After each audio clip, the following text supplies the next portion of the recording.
good morning, everybody, or good afternoon, wherever you are. Thanks, Hal, for throwing it to me. I actually got up late, and I'm a little bit behind the time behind the times here. I thought we were starting 1 hour Bruno's got a later, headache. but we are talking about a great topic today, one of my favorite topics, and I've written, I mean, a lot about it. And I write a lot, as people who read me know. I do have a We've prol- noticed. prolific, prolific, but this topic is one that I've written about for since 2015, really, and even before that. But it's a simulation hypothesis, and then of course the offshoot of that, the simulationist church.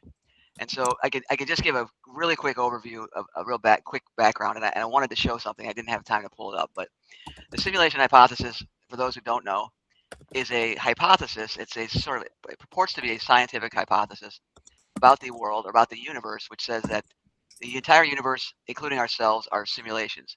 In other words, we're living inside of a computer, a giant supercomputer.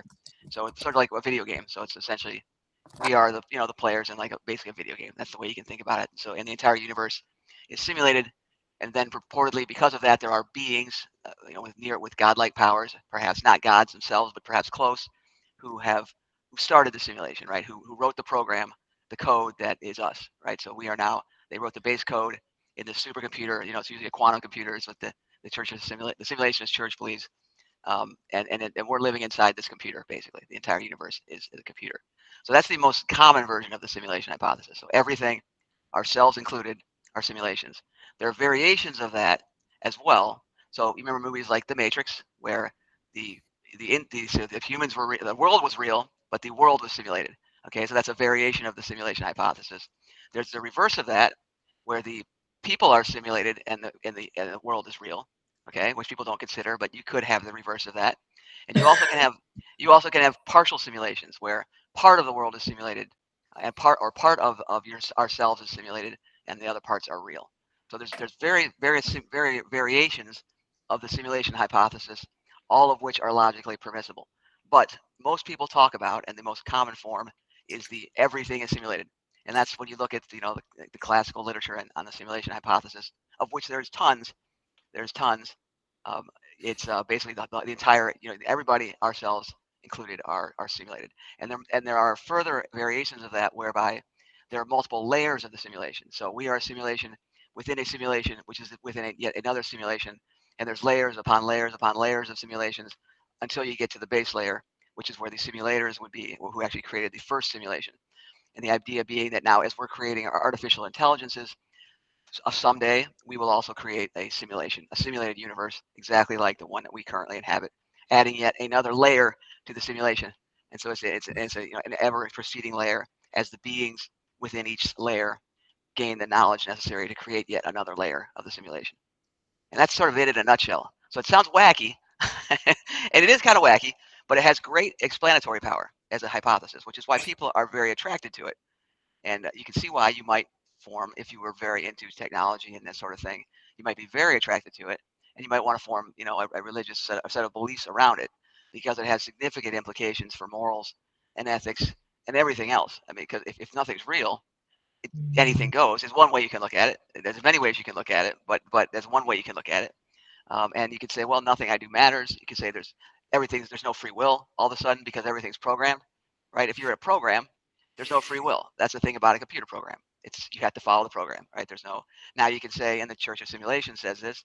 There's random quantum elements built in, and these quantum elements, which are manifested in the real world as quantum phenomena that we observe, cause randomness within the simulation, and therefore it's not. Therefore, predestination is not necessarily the case. So there is some form of free will. Again, highly arguable, a philosophical problem, but I mean, I think that's one way around the free will problem, if you wanna say there is one in the simulation. But in any event, so guys, but one last thing I'll say, the reason why this has become such a popular topic is mostly because of the work of a guy by the name of Nick Bostrom, who was an Oxford philosopher, who published a paper in 2002 which was titled "Why Are You Living in a Computer Simulation?" which was a logical mathematical proof that we are indeed living in a simulation. Now, proof I put in quotation marks because there's no experimental evidence in favor of this hypothesis, and in fact, it does not appear that it's possible to generate experimental evidence in favor of it. Now, people have said things like coincidences or astrology or different phenomena may indicate or suggest that we are in fact in a simulation. And there it is, Nick Bostrom. Oxford philosopher, I believe, still there. I'm not sure, may have left, but in any case, he's an interesting fellow, and I believe I don't know what he's doing these days. Bruno, you said he's anti-AI now. He's gone rogue or something. I have not followed his career since for a long time, but in any event, guys, so there you go. My summary of it. I find it fascinating because the implications for ourselves and the way that the world works are so impacted by that for real that it blows my mind. And so I think about it a lot, and I talk about it a lot as well because of that. So Nick is actually a Swede, but a Swede, okay. he was Swede. founding director of the later defunct Future of Humanity Institute at the Right, right, University of Oxford, and has become the principal researcher at the Macro Strategy Research Initiative, Macro Strategy Research Initiative. So we could learn a lot more about him, of course, but I want to get Bruno's take, because Bruno, you were unfamiliar with the simulation hypothesis, I think, until we brought it up, right? So I wasn't. I mean, I wasn't. Mr. Simulation here beside me introduced me to it right. About a month ago in one of our many talks, and he sent me 1,000 pages. So literally, it was close to that. so he brought me into this. Okay, I'm gonna contribute. I think the subject can be extremely complicated, and we want people to join, and to understand. So I'm gonna make a supplementary comment, which is that in general, people have the feeling that philosophers make nothing. We're good for nothing. We're unable to. We can't cook an egg. We can't nail a nail. What the hell is philosophy for? Here philosophy is useless. And this case is interesting because this case allows me to explain what in philosophy is called, in general terms, a mental experiment. Okay, which is something that philosophers can do with a very scientific procedure. Okay, and many philosophers in history have done mental experiment, experimentum mentis. This is actually a typical procedure of many philosophers. It's a way to discover the truth. Okay, and the origin, this is the first thing. And so the simulation hypothesis into this means that to understand what we're talking about, we're basically inventing an idea in our brain and extracting some kind of conclusions about it. Now, the origin of the simulation hypothesis, there is a historical origin. Bostrom is simply the most sophisticated one, and we can go and talk about the fact that he proposes three stages. But I would like to talk about the historic one, because the historic one is sort of known. The historic one comes from René Descartes. René Descartes, philosopher from the 1600s, who was among the group of the rationalists. I think therefore I am. Everyone will know. I think therefore I am. I think therefore I am, exactly. I think therefore I am. I think. Right. That's Descartes. So it's important that Descartes is one of the first to come with a mental experiment, because at this time we are on the problem of division of the senses, meaning that some people believe that truth can only come from rational mind, and some other people think that truth can only come from the senses, from the perception of the senses. So we have the division of philosophy into the rationalists and the empiricists. Okay. And so you have Descartes, Leibniz, and Spinoza on the left, on the rational side, and you have Locke, Hume, and Berkeley on the empiricist side. And each one of them. Why did you put that on the left? I'm curious why you put the rationalists on the left and the empiricists on the right. Is that just by private convention? It's just a provocation. We could put the rationalists on the right and repeat the R if you want. Yeah. Right. I just right and left has become so politicized. I find that I just found it interesting. Actually, more interesting would be to say that empiricists in general are English speakers like Locke, Hume, and Berkeley. Right. Whereas the rationalists are French or Dutch or German. Okay, that might be more interesting. Anyway, let's move quickly into this. Okay, so during the metaphysical meditations, which is the most famous book by Descartes, Descartes, as you remember, goes discarding. What am I? Okay, so I see this fire and I see that I have enough time to think. So this is a good moment to ask the question about who I am and why am I here. And the meditations has a very beautiful poetic beginning, which actually makes the reference that in order to be a philosopher, you have to have a lot of time and you don't need to be hungry, basically.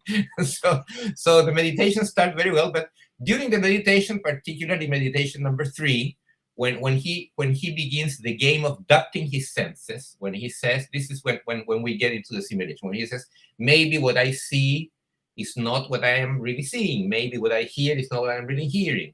And so he comes up with a hypothesis, which is the hypothesis of the malign being, the malign demon. And he says, what about if there is a demon that exists and whose only objective is to confuse me, to create in me erroneous perceptions? Okay, so this is what actually carries him to say, well, either my perception is correct, or either a malign genius is framing me up, but in both cases there is an I, there is a me that is thinking. So the hypothesis is the basis that allows him to say that at least there is one truth which is rational, and that is that I exist. Okay, so this is the. Do you follow me? Yep. Oh, sure. And Descartes Very was, Yeah, this is not I think not I a think mystery. very few disagree with Descartes' contention there in that sense of Oh, it. actually, no, I'm not going to go into this, but the hypothesis has been denied. Yes, correct. Descartes has been discarded finally. He has Okay? been he has been big time, but Mhm. I just want to explain the concept of a hypothetical, a mental experiment, and Yep. also the concept of using a mental experiment to try to discover new truths, which at the beginning one would say, no, it's not true. We tend to be more empiricist than rational. We believe more in our senses than in our mind. yes, I tend to agree with that for sure. Got to touch the wet paint. Better touch exactly. Yeah, got to have my lived experience. Otherwise, it didn't happen. You know. Yeah. So he's the earliest simulationist in a sense, and that's a version of the simulation, as your point, to suggest that there's a demon trying to fool us is a lot like the idea that everything is a simulation. There's a computer simulation is fooling us, if you will, and but us being, of course, also fools ourselves because we're part of the simulation. And Descartes saying, no, I am real for sure. If there is a simulation, I'm not part of it. I'm real. Exactly. Because I'm me. That was Descartes' take. Exactly. It's like it's a simplified version of the simulation hypothesis. Yep. And it's not the first. There is a Chinese one. Yeah. Yes, there was. I used the Descartes one because I thought it was. It is interesting. We in general, we three in our different podcasts, we tend a lot to use mental experiments when we talk. Yes, and I write about them all the time. Yeah, I guess I do that. So you what?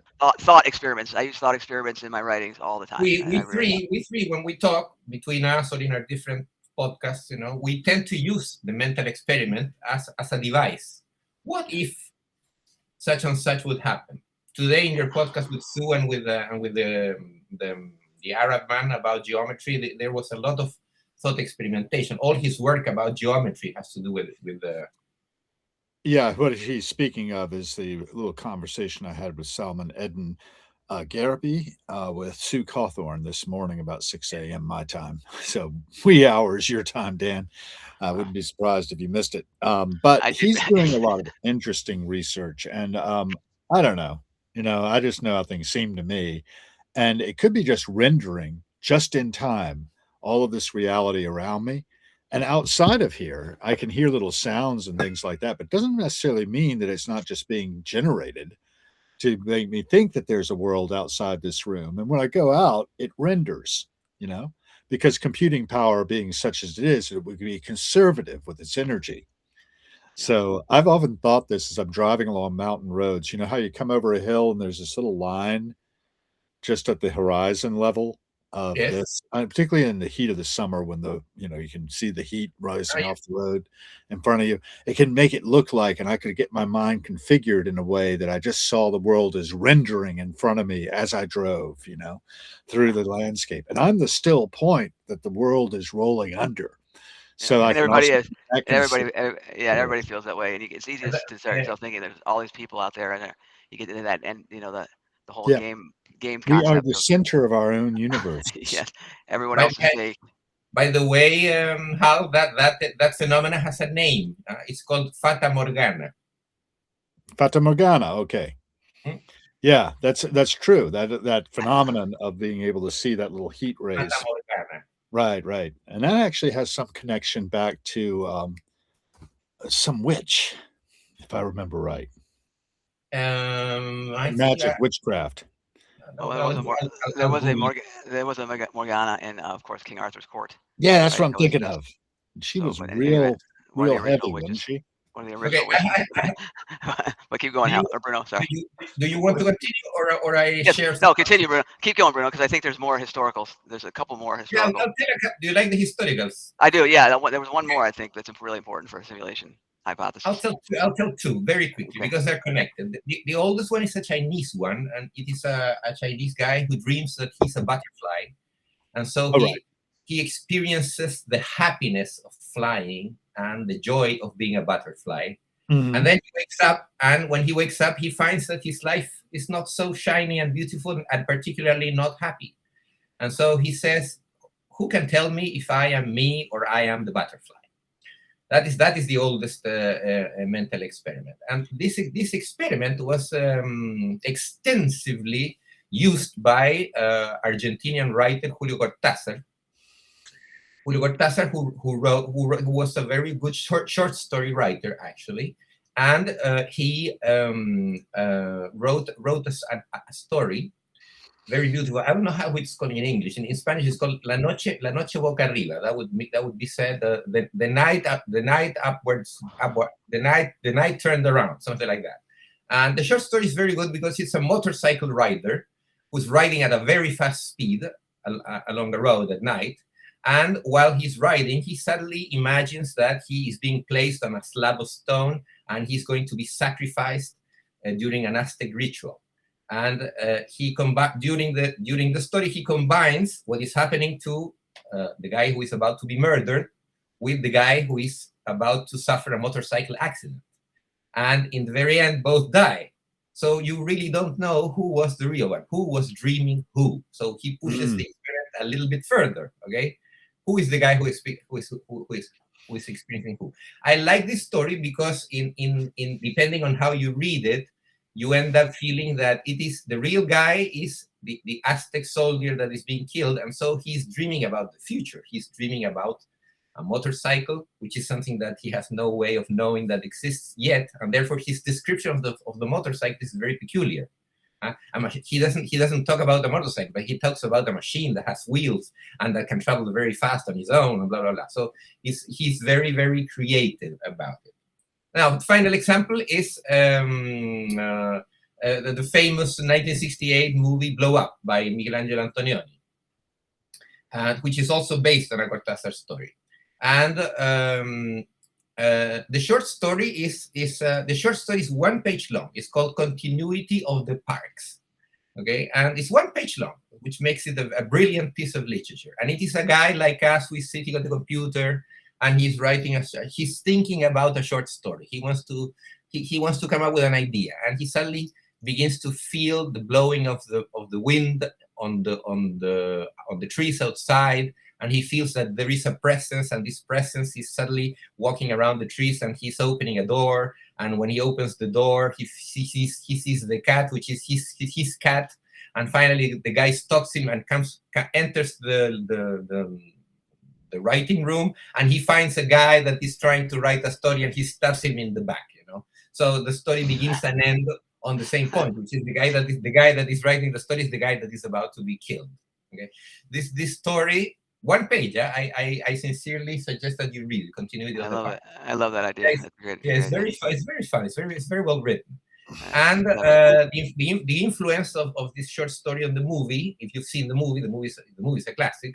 The movie is about photography, and it's about a guy who accidentally photographs a murder, but he can't really define if the murder happened or not. So he begins to make a series of amplifying photography. Oh, you're talking about blow up.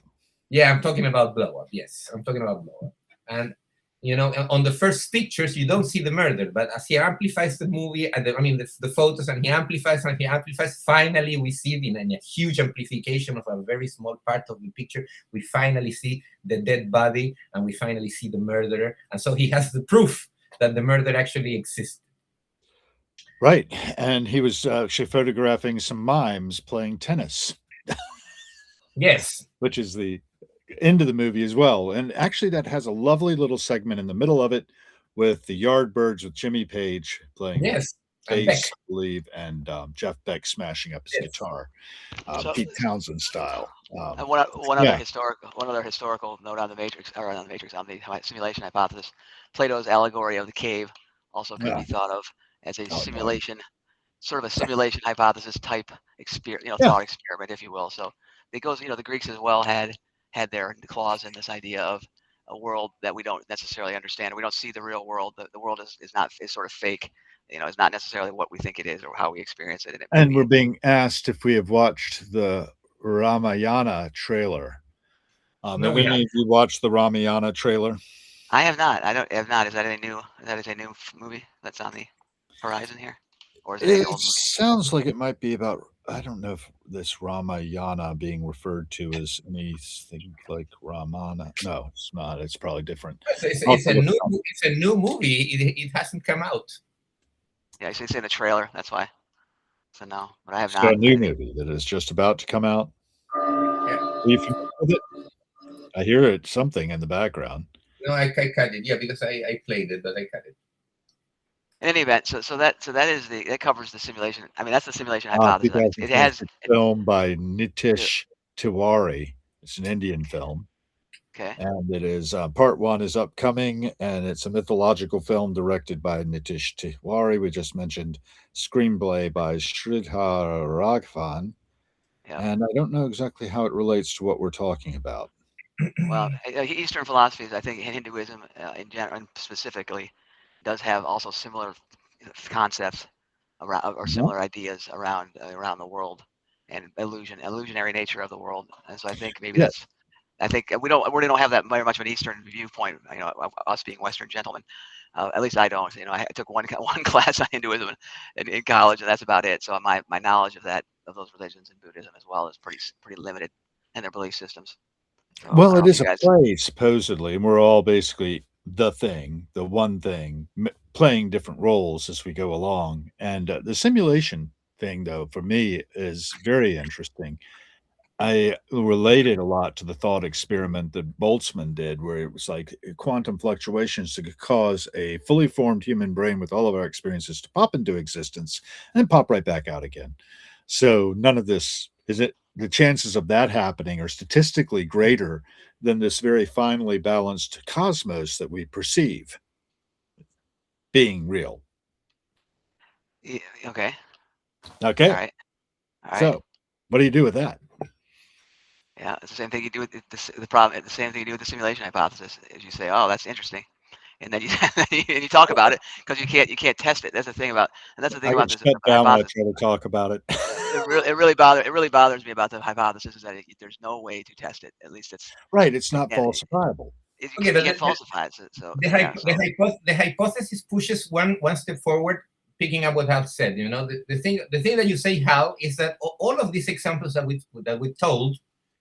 They all have to do with the fact of whether reality is reality and we can never access it, or reality is perception, and what we can get about reality is the perception. Now, the thing is that in all of these examples, Plato's cavern and the butterfly thing and the Cortázar story and the Descartes experiment, in all of this is always an individual experience of the mind, okay?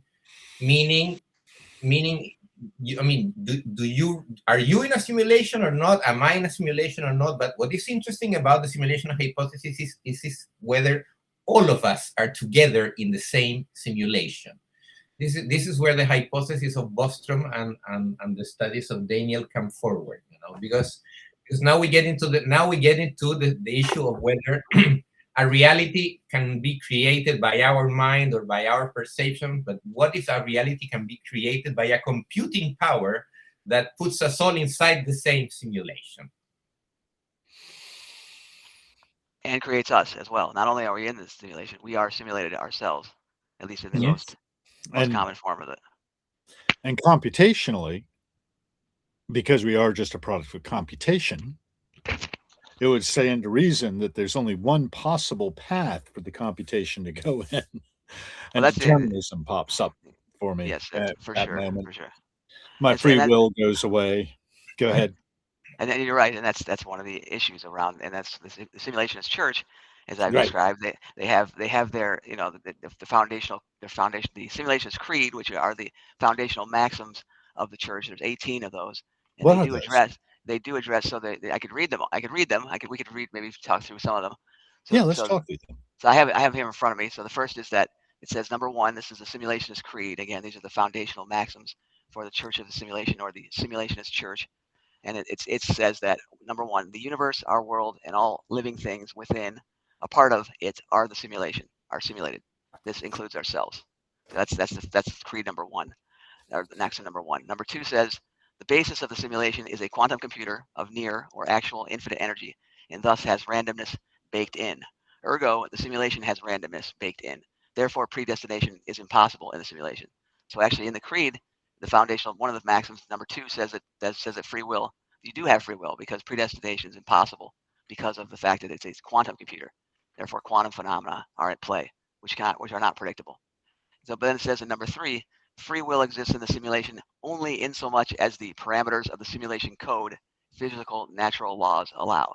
So there it sort of contradicts itself, because now they're saying that there is some hemming in of free will by natural law, which of course is the way things are. That see things are in our world. And then number four says there may exist other simulated universes, and we may exist within one or a near infinite number of them as a lower or higher level. And that's what I talked about earlier with the levels of the simulation.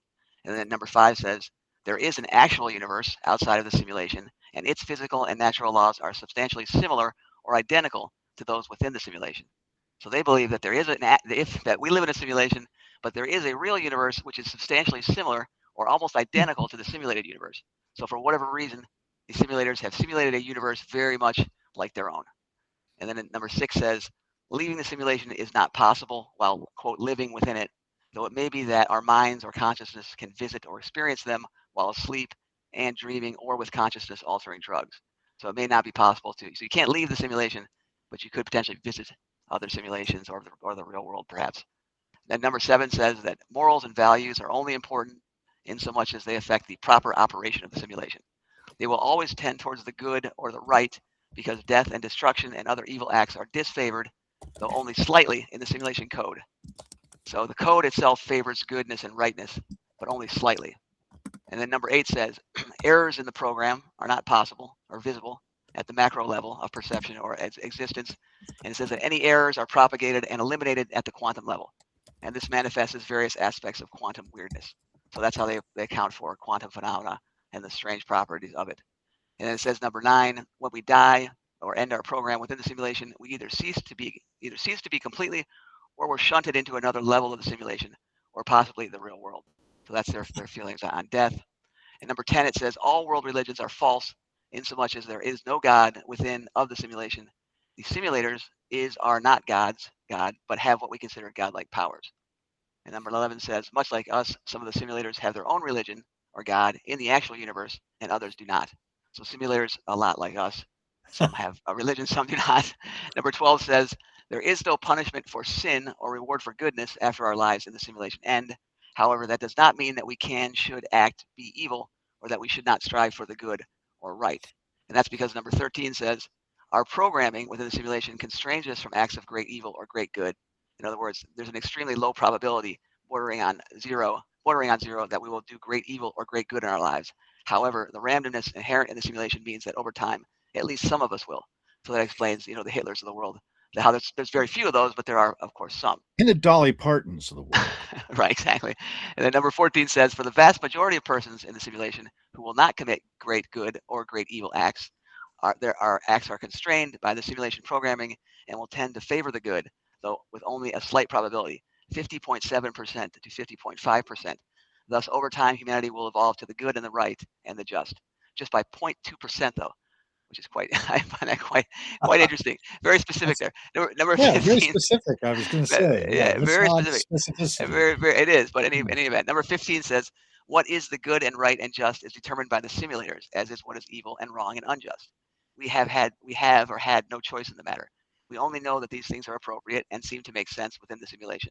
That does not mean that they are aligned with the good of the actual universe, though the probability is high that they are, which is also quite interesting. So number 16 says our consciousness or our self-knowledge or awareness was created at a definite time within the simulation by a set of code that activated it.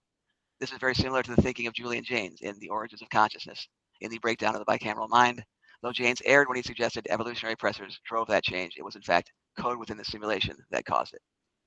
All right, that's interesting. Number 17 says the code that activated our consciousness was also contained within it bits of ideas that would become the simulation hypothesis. In other words, that code gave us consciousness and an explanation of our origins. And the last of the creed is number 18.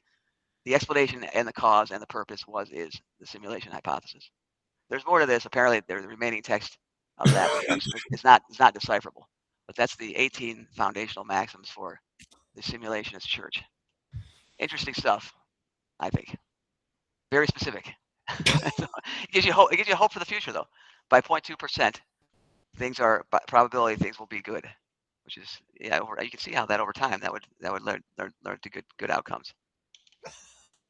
Okay, 0.2%. Very specific. I thought that was very interesting. I'm, of course, into the subgenius here, so I was going into Jehovah One, the alien god. But there are all kinds of different perspectives one can take on this life that we're in, that we appear to be in, and whether any of us really know what's going on has been quite perplexing to me and continues to be as I walk around observing my fellow creatures. Most of us, I think, are asleep at the wheel, like I've talked about before, and I think we need to wake ourselves up. If we are living in a simulation, so be it. I'm not sure that it really makes a great deal of difference in how I will conduct myself. Mentioning that earlier that the Hitlers of the world are possible, but so are the Dolly Partons. Just recent death of Dolly Parton has gotten a lot of press, a lot more than I would have thought. There's an outpouring of just sort of like just pure love and affection for this woman and the work she did while she was on Earth. So very interesting. What is the work she did exactly? I'm not really sure. Apparently, she's done a lot in terms of encouraging reading among people who would otherwise not be, have books available. So, Imagination Library is one of her great charities that she was involved in. Apparently, she's putting 150 million books into the hands of kids. So, I don't know what books necessarily, hopefully good ones. Yeah, that's a lot of books. But I've got to research more about it too, because I knew it in the back of in the periphery, but now her death has brought it all front and center. And same with Tim Burton. Wait, who just passed away? Played in Rocky Horror Picture Show. Yeah, you mean Tim Curry. Tim Curry, thank you. I went Burton, and I knew that wasn't right. She's still with us, I think. I don't know. And then we had Yayoi Kusama. So the rule of three has been fulfilled. Yayoi Kusama just passed away. You remember her?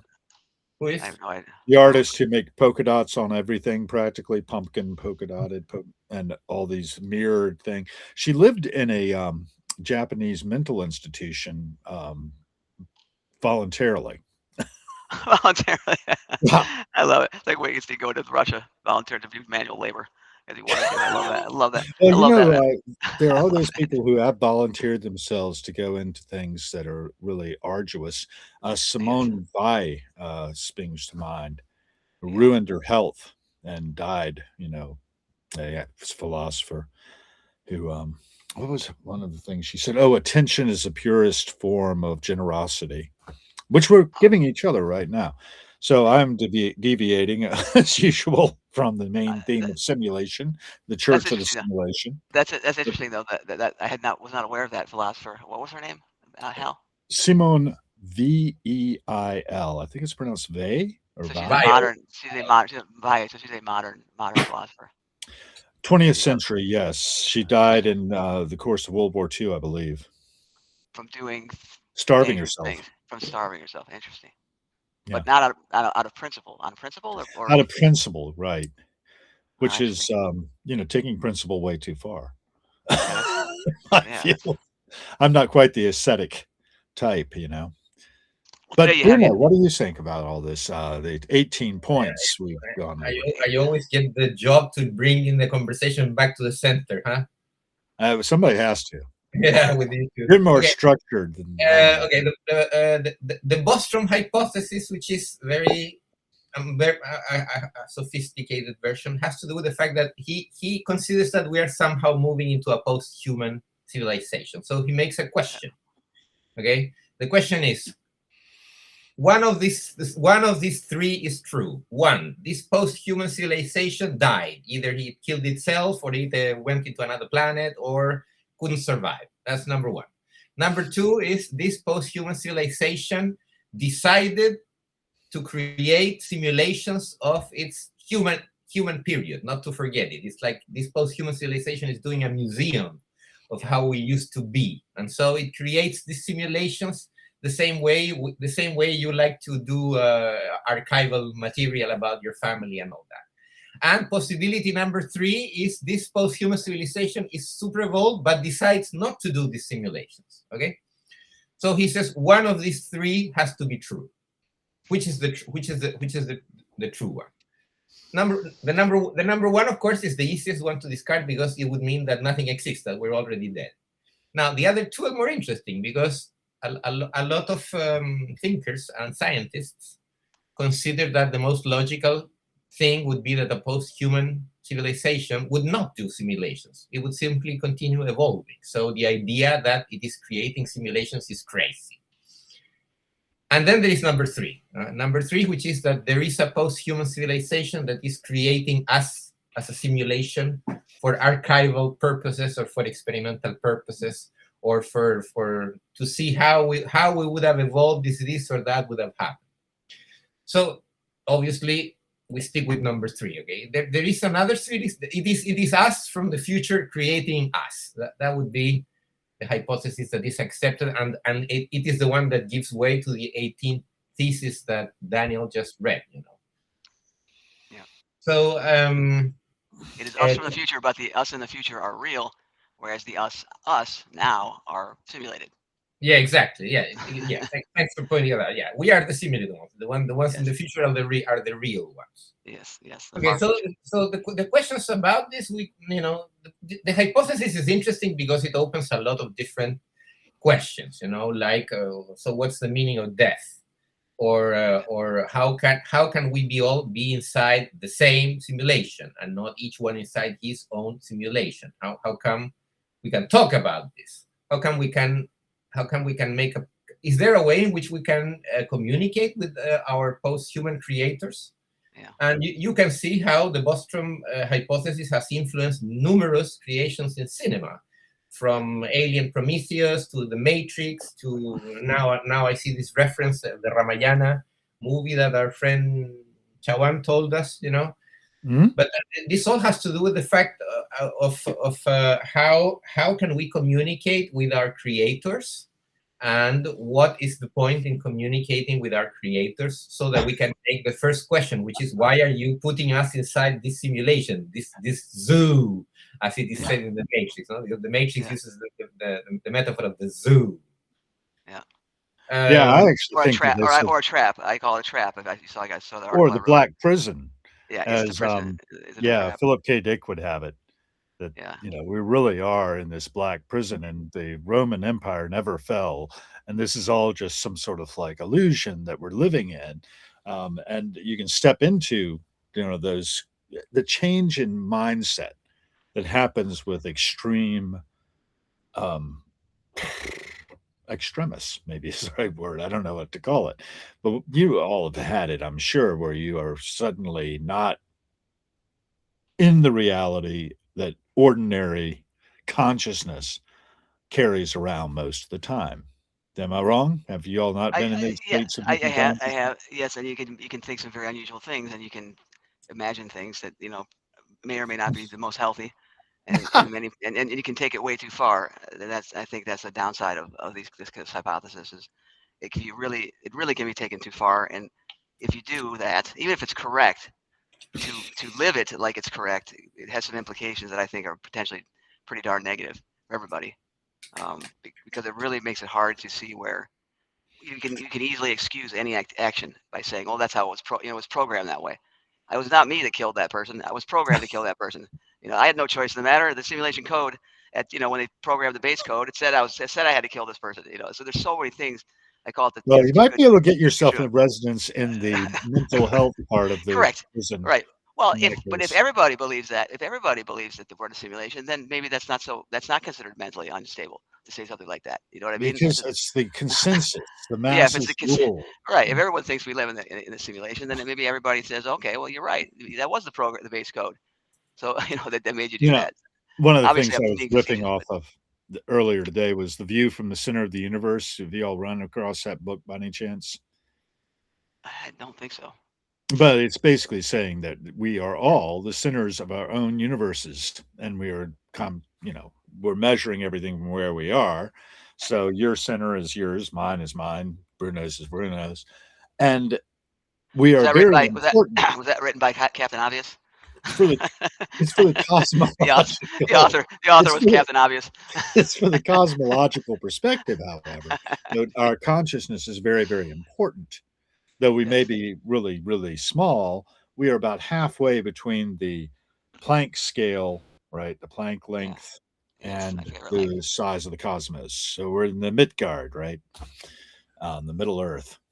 Oh yeah, And I I just don't. said that. No, we're not. We're nowhere near the middle point. We're way on the low side. We're This totally on the book, small The side. View from the Center of the Universe, says That is this. incorrect, dude. That is wrong Are by you a shit sure? Are ton. you Oh sure? yeah, dude. Check your I'm quite math. sure. I need to look at that because that is not right. The size, Anyway, our it's in the size. review. I I'll have to linked look to at the that. review in my All article right, this I'm gonna morning. look at that. I don't believe Um, that. but that was one of the points they made. And I thought it was clever and nice. It was kind of around the same time I was reading up on Irvin Laszlo, in the Akashic Records.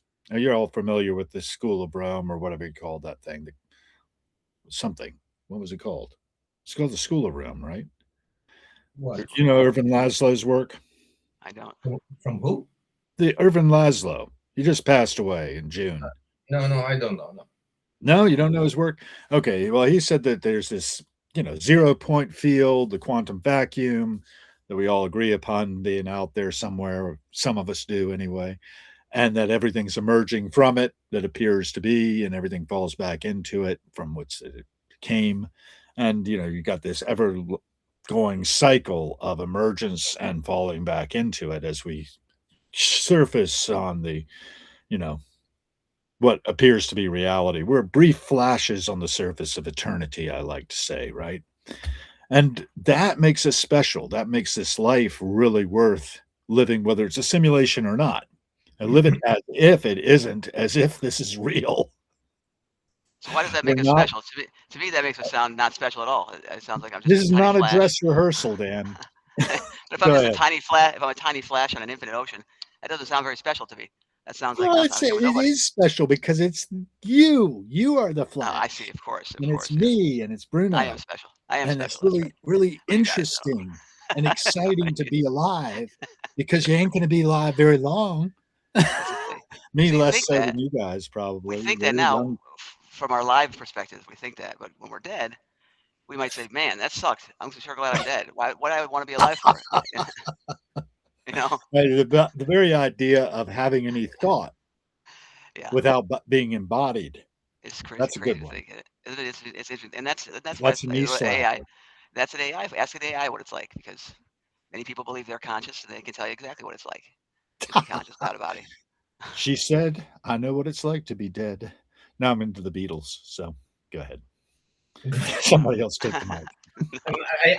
I know your leitmotif, Hal, and I like it because I mean to close the thing about the Bostrom hypothesis. The interesting thing about the Bostrom hypothesis, Daniel said it, is that it can't be proven right, but it can't be proven wrong. So we have to take it as a possibility, which is very interesting. Okay. Yeah. Post-humanization. And the math is also strong. It is a mathematics paper, really. It's a logic paper, but the math behind it is legit. At least from what I've heard, I'm not that deep into math, but it appears legit. And the reviews of it by other people who are into that stuff suggest that it is legit. So I think it's not just words, and that makes it, I think, a little stronger in my mind. Maybe it's not. Maybe it doesn't. Edwin It kind feels of like it nailed does. it. Feels like it does. Edwin nailed it in the chat, guys. What happens when you die? Do you remember how it was before you were born? Same thing. Yeah. I guess you meet your creator finally, and you can ask him why he put you into this simulation.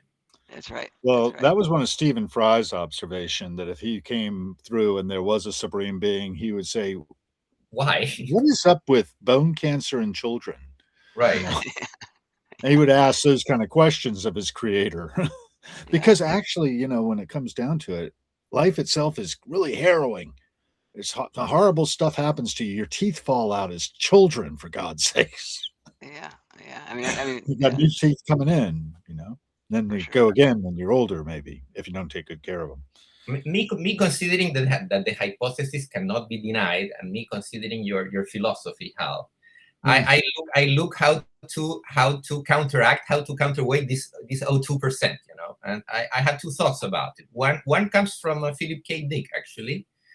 It comes from Blade Runner, and it is in the form of the Blade Runners finally reaching Mr. Tyrell and asking him the question that they have always wanted to ask, which is, why do we have to die? Why can't we be eternal replicants? And Mr. If you remember the scene, Mr. Tyrell gives them an explanation, which is that the only way for him to create a creature that is really human is for the creature to experience death, so that it can understand that life is a limited amount of time in which we can do whatever we want, but we have to make the best out of it. Now the interesting thing about this explanation that Mr. Tyrell gives the replicant, basically he's telling the replicant, Rudy Howard, he's telling Howard, I make you die so that you understand what it is to be alive. And the reaction of Howard is to kiss him and then to kill him. The reaction is a psychotic reaction. Okay,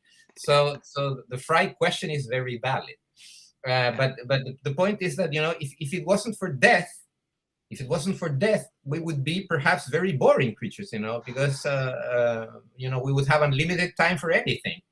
We would never die, so we would never have motivation, a purpose, a project, a morality, a good intention or a bad intention. So the question about death has to do with, without death, we never really attempt to give a meaning to life. That would be one of the main theses of Blade Runner. Yeah. The other point that I like questioning the 0.2%, the mathematical exception on the thesis, is the hunch, the coincidence, the synchronicity of life, which is, in the Bostrom hypothesis, everything is causal, everything is happening for a reason, everything has been programmed. So what happens when in the texture of life you discover a glitch? You discover something that has no real causality. Like I was thinking today about my lost cat, and my cat returned. Or in the movie The Matrix, the cat is used as the glitch. You remember that in one scene in The Matrix, one of the humans sees a cat, and then he sees the cat again, and he says, "Oh, I just saw this cat." And another guy says, "Oh, that's a glitch in the Matrix. The computer is making a mistake and it is repeating a frame. That means that the agents are near." Okay. So the question about the glitch, the question about synchronicity in the Jungian sense is very important, which is whenever we experience in life something that is acausal, meaning a coincidence that is not related to a cause. Okay. That something happens in the mind and something happens out there, and just because I thought it and it happens, there is a meaning, but not because I thought it happened. It's not my thought that created it. So why does it happen? And that opens your brain, to all the esoteric world, to the world of premonition, of hunches, of intuition, I am receiving a message from somebody for some reason. And this I like. And basically, in front of the Bostrom hypothesis, I am sort of a detective. I am constantly looking for glitches. I am constantly looking for synchronicities because I think that they carry a message that is sort of the door out of the simulation. Yeah. And yes, yeah. You follow me? I follow you. And many people have made that argument, and it's intuitively it's interesting, and you can think the same thing about things like tarot and astrology, where there are maybe those are real clues there within those fields or to something about the way the universe is constructed, and maybe there Yeah, are the mean maybe is there are simple. maybe there are links or ways to I don't know, interface with the base code, if you will, to learn things that maybe are known that we wouldn't be able to learn in a normal way. So I don't know. I'm putting that poorly, but the Celestine Prophecy is a great example. That book series, very popular. That's all based on the idea of coincidences and the meaningfulness of them. Now that book does not talk about the simulation hypothesis. That's pre-computer era, but still interesting thing to think about. It's projection of our meaning from our consciousness onto things that apparently are not connected. Fair enough, but that's a projection. And I really do go back to a concretist kind of point of view of I am breathing, that's why I'm alive. My cells are doing their things, my microbiome is doing its thing, all my little parasites are doing their things. And Yeah. we may be, someone said once, and I'm going to probably hate myself for saying this because I'm going to get myself down another rabbit hole, that we might just be smart housing for bacteria. Yep.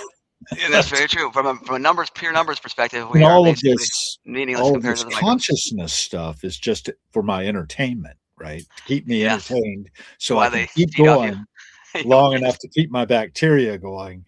Which, It's right.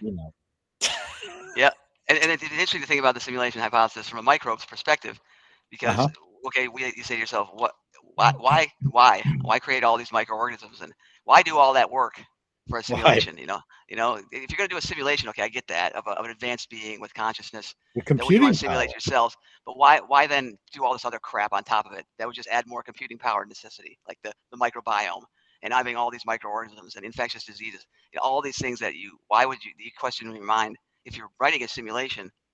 Video games don't have microbiomes associated with their characters, I don't believe, right? I think, and it's not because the computing power is not there. They probably could, or at least something approaching that. But it's why waste the computing power when you can have more guns or something? You can have or whatever they want to have in a video game. And If you think Edwin about has it, brought in something also. Does this mean that the idea of manifesting the things you want in life is absolute BS? Is a rhetorical question, he says, but I don't think it's a rhetorical question. Is it or isn't it? And that was something it Nate is Blind BS. It is. was bringing. According to you, Hal, if everything is a projection, then it's a waste of time. Maybe a projection. I mean, I think it is BS. You cannot manifest the things you want. However, saying that does not mean that you can't that trying to achieve the things you want to achieve and thinking about them is the only way to actually make them manifest. But that alone, just thinking about them, is not going to do anything for you. You have to take some action. A video on this with Some our action good old friends Joe Dispenza and Bob Proctor. Those guys from The Secret.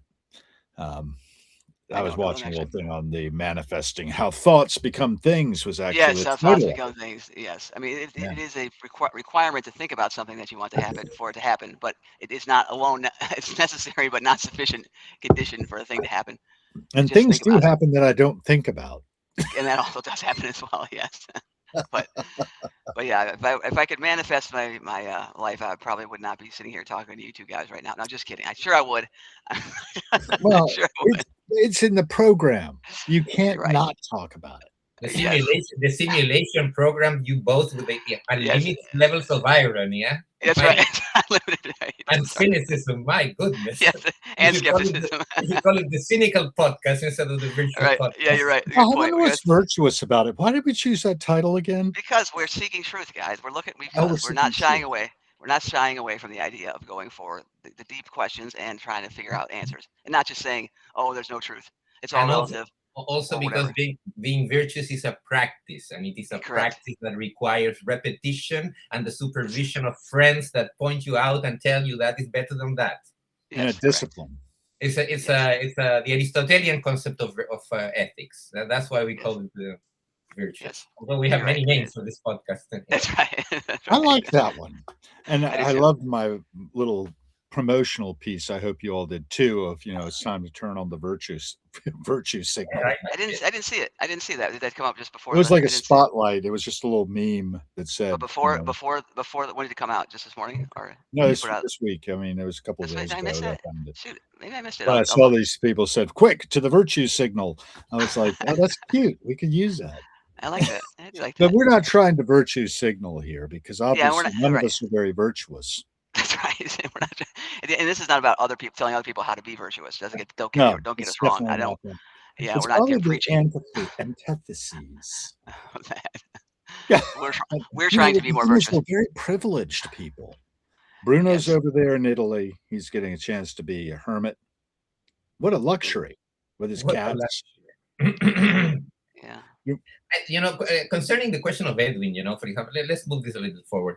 Concerning the question of Edwin, I not only am I sort of a detective Uh-huh. looking for glitches because I disagree with you. Sometimes it is a projection. Sometimes one says, "Oh, this and this and this are connected causally," and it is me that is bringing an esoteric meaning to something that is actually just a coincidence among us. But sometimes it's not.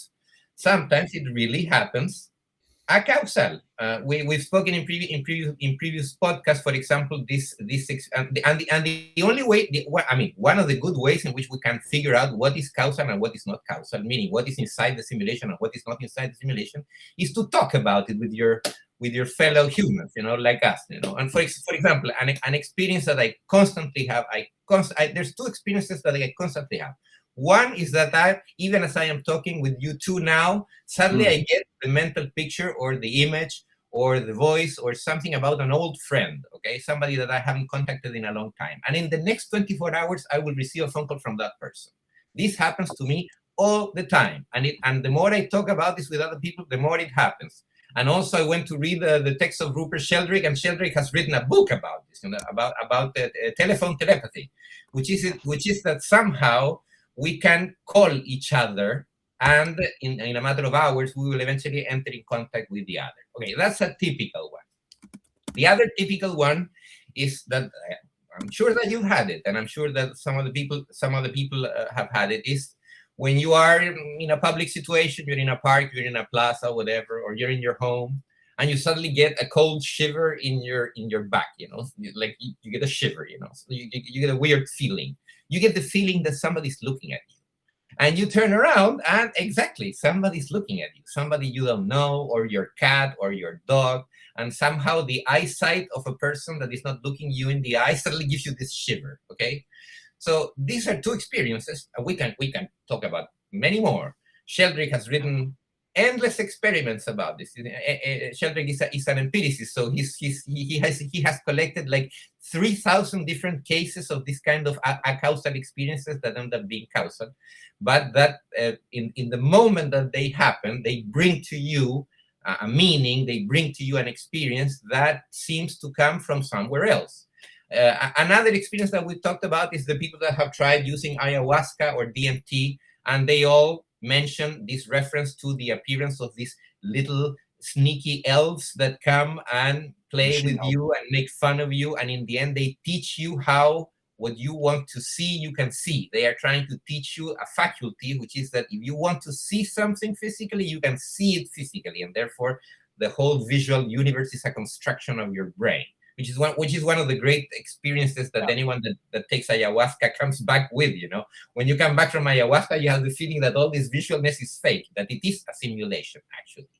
Okay, I mentioned these cases because not everything is a projection. There are some experiences in our human development, dear Hal, that are not causal, at least not immediately. Okay, I can certainly see that you could take that perspective, and I can take the other perspective as well. And I don't know, I don't pretend knowledge of one thing being right and one thing being wrong. I'm saying maybe all the time to these things. Maybe everything's a projection of my consciousness. maybe the out picturing of the world, as the inner state. And I've had that experience. I don't know if you all have, when I'm in a mood and it just starts to pour rain. And it's like, this is obviously an out picturing of my inner condition.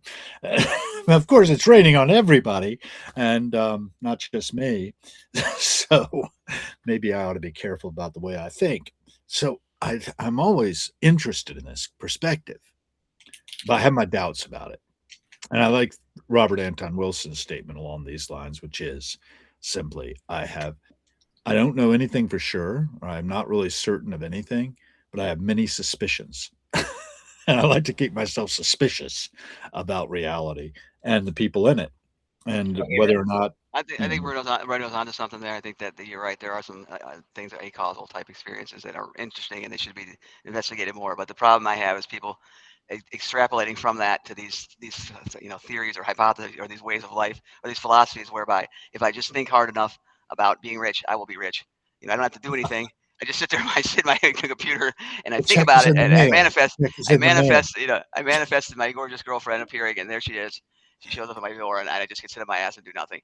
And that's That's the the real only problem. problem. That's the Okay, only but problem I have with these. okay. But let's go back to the question of Edwin Canesalis and about Hal, which is Hal.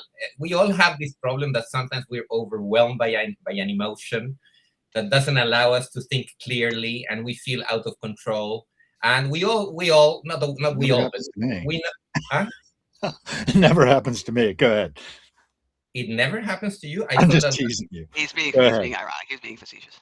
Yeah, go I'm ahead. sorry. Don't Sorry. abuse of my Asperger, please. You have Asperger's. I didn't know that. I didn't know you had Asperger's, Bruno.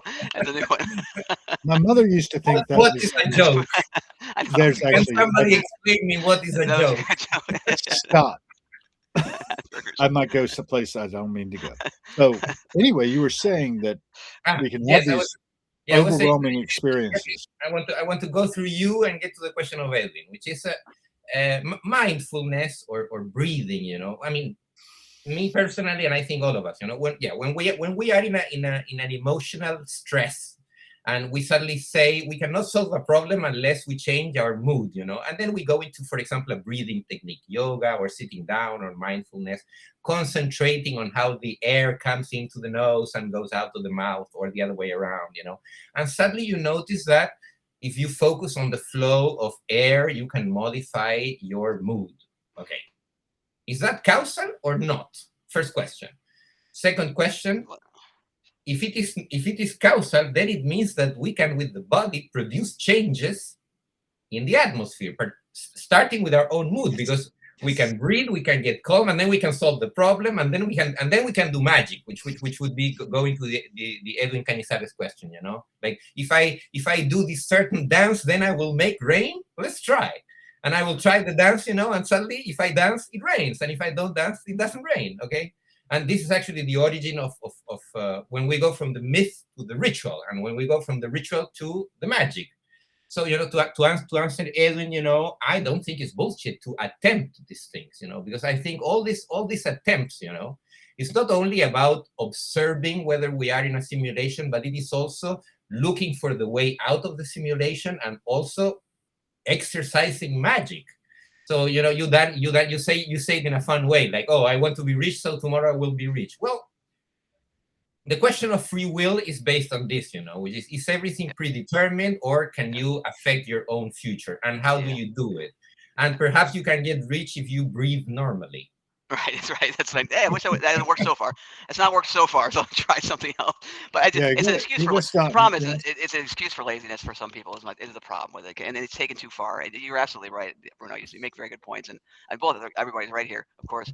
But it's just it's the taking it too far. And I get where Edwin is coming from, because if you look at the popular, the popular culture, the way people are talking about manifestation is not like Bruno's talking about it. They're talking about it like what I'm saying. If you just think hard enough, you'll become rich. If you believe enough, you can change the world to make it exactly how you want it. True. And yet, with the idea being, you don't have to do anything. Right? You don't have to do anything. Yes, you can't have doubt. You can't question. Screw it up. You're right, and so that's a This is philosophy along too. the lines of the original momentum versus truth. Yes, and it comes back to that. Yeah, it's going to be very dangerous. Right back to very that. dangerous. And Edwin goes, I can't pronounce his last name. But Edwin and I had nice Canizales. Canizales. Did you guys meet yet in person? Did he come down to your place? We talked How? one-on-one. We haven't met in physical Okay, person. I see. We I did see. talk on the phone. I just wonder if we confuse vision and self-determined with manifestation. Self-determination with manifestation. You know who has the answer to that question of Edwin Canizales? A poet, an American poet, Ralph Waldo Emerson, has the answer to that question. He'll like that. He's a poet himself. Which poem are you referring to? A specific poem? It's actually an essay, but it's a very poetic essay. The essay is called Nature. Okay. Nature. There you go, Edwin. Edwin probably knows it, I'm sure. Oh yeah. So Edwin, I'll write it for you. Yep. Another one that has an answer is Robert Anton Wilson, and another one that has an answer is British poet William Blake. There you go. The reality tunnels that we're looking at the world through are very different from one another. That's what we're trying to do, is merge our reality tunnels from Tijuana in Italy to Washington, D.C., to get a little bit perspective on this stuff of what it means to exist in the world and what it means to be a virtuous person. We don't claim virtue, like we said, but hey, nature. We are trying to achieve. We view it. I think the idea is we agree that it's good. Agree it's a good thing that we should be striving towards, even if we aren't ourselves obviously ideal examples of it. At least we try, and we want to be examples of it if we right. can. And there are those who don't want to be, apparently. There's an awful lot of greed and self-centeredness and self-interest in general. Self-interest in a bad way. Yes, and I think in a bad that's way. what's really driving things. When I'm at the counter, shelling out the crullers and the coffee and stuff, I'm noticing that people love to be made number one. I've got a stack of numbers and I'm giving them out. And when I can give the one to somebody, they always feel really happy about that. And I'm really distressed at the same time when I see it, because it's telling. All of us want to be like the most important thing in the universe. And to ourselves, we are, but we are one hive of critters all scattered around this globe, really making a mess of things a lot of the time. Now, we're doing better in some view. For instance, the ozone layer. We got rid of CFCs, right? Pretty much, and the ozone layer is being rehabilitated as a result. Once we realized that DDT, we stopped using that when we realized that eggshells are getting broken. We've got to get really smarter on all the fronts, though. I mean, the glycophosphate, for instance, Roundup, horrible stuff. So chemicals, that's really Dan's territory more than Bruno and mine. I don't think you're a chemist, are you, Bruno? I'm not a chemist either, but I know all about I am an alchemist. Does it count? It's right. He's an alchemist. That's right. He's an alchemist. Yeah, that counts. It does. It does actually. I like the way you frame it now, Hal. I'm constantly quarreling with your cynicism, but because it's funny. But I don't think I'm a cynic. You're funny, but yeah, you are. But then but that wasn't it. I'm a contrarian. That wasn't it. But excuse me, a moment of history. The cynic school is not being cynic like we say. We usually say cynic like a person who doesn't mean what he says and who's mocking you. That's not the meaning of cynicism. Cynicism comes from Dionysius of Sinope, this guy that lived in a barrel and that we talked about that just the other day. He lived in a barrel. We talked about that the other day. He carried a lantern looking for an honest man. Exactly. His only quest in life was to look for an honest man, and he didn't need anything. He didn't need clothing or food. He lived in a barrel. And Alexander the Great thought that this guy probably had the answer as to how to win all the wars. So he went to see Dionysus and he said, I want to talk to you. And Dionysus looked at Alexander the Great and he said, can you scoot a little bit because you're covering the sun and I want some sunlight. That is the essence of cynicism, So it is a compliment to you, Hal. Well, but I don't think you're like Alexander the Great. You're like Alexander the Great. I like to take the opposite tack because we collectively need to question ourselves. Yes. If we believe anything really strongly, we should step outside ourselves and say, why do we believe that? Yeah, and the stronger you believe something. Yes, and this is what I like about your focus now, because I think that besides the mathematical discussion about the simulation hypothesis, which in my own case, what I do is I am on the constant lookout for hunches, tips, synchronicities, coincidences, and also I am trying to do magic. I'm trying to do things to see if this modifies the simulation or breaks the simulation. So, another way to confront this hypothesis that we cannot get rid of, is the political one, which is do we want to make changes in the world or not, or do we want to go with the flow, whatever happens, and that is a very personal question. It's a very political question. And you have to understand that when Dionysius made that joke to Alexander the Great, it was a political joke. He was telling him, you're looking for truth, and truth is already there. Okay, you just need the sun. You just need to pay attention. Okay, does that really happen, or is that a story? Is that a story that's been told? I mean, through the ages there. Does that really meant? It is a historical story. So yes, it happened. Okay. And Dionysius is called the father of the Cynics, and it gave way to a philosophical movement called the Cynics. So yeah, it happened. There is a tradition about this. Now, anyway, going back to the political thing, you have said it many times. It's true that we're just a little gush of light that happens on 1 second, and then we die. And so the level of influence that we have on the simulation can be really low. But at the same time, is it worth it? Yeah, it's worth it. It actually gives your life meaning, to make an attempt, to make a change. It's all this, all your other archival side. Why would you collect all these documents from your father and your grandfather if it wasn't for a political objective, which is to leave it for somebody else, to continue writing the story, to continue solving the problem. Right. We can't have an accurate simulation without accurate history, right, Hal? I don't think accurate history is possible, personally. I don't think any of our perceptions are ever, the whole picture. Yeah. We're all getting little glimmers. It's an interesting question about if we are in a simulation. What is history then? If everything is simulated, what does that actually mean? What does the past actually mean? If you're living inside of a simulation, time is simulated. Therefore, so you could argue that there is no history, there is no past. Actually, in a sense, real sense of the word. Yeah, the idea of the Akashic fields would say that everything is recorded and it all exists simultaneously. Yeah. Now, I actually don't know in computing, is there a historical record? I guess there's memory, right, in a computer. So there is stuff is cached in memory.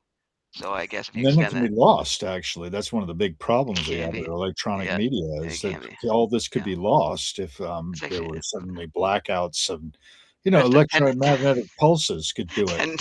10 more stories for me just occurred in my head that I haven't considered about the simulation hypothesis, because the past is a very interesting topic actually to think about from that perspective of what to make of the past.